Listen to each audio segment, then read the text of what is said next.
صدر مملکت عارف علوی نے قومی اسمبلی کا اجلاس آج طلب کر لیا۔ صدر نے اجلاس طلب کرنے کی منظوری مخصوص نشستوں کے معاملے کے حل کی توقع کے ساتھ دی۔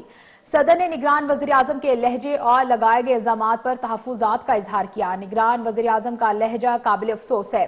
بحیثیت صدر نگران وزیراعظم کے جواب پر تحفظات ہیں۔ صدر مملکت عارف علوی نے کہا کہ صدر آرٹیکل 41 کے تحت ریاست کا سربراہ اور جمہوریہ کے اتحاد کی علامت ہے۔ صدر کو قوم کی بہتری اور ہم آہنگی کے لیے قومی مفاد کو مد نظر رکھنا ہوتا ہے۔ صدر انتخابی عمل میں بے ضابطگیوں اور حکومت قائم کرنے کے عمل سے غافل نہیں ہو سکتا۔ اپنے حلف کے مطابق ہمیشہ غیر جانبداری کے اصولوں کو برقرار رکھا۔ نگران وزیراعظم نے اسمبلی میں ناقابل قبول زبان اور بے بنیاد الزامات لگائے۔ آئین پاکستان کو اس کی روح کے مطابق نافذ کیا جانا چاہیے۔ موجودہ انتخابی عمل میں ایسا نہیں کیا جا رہا۔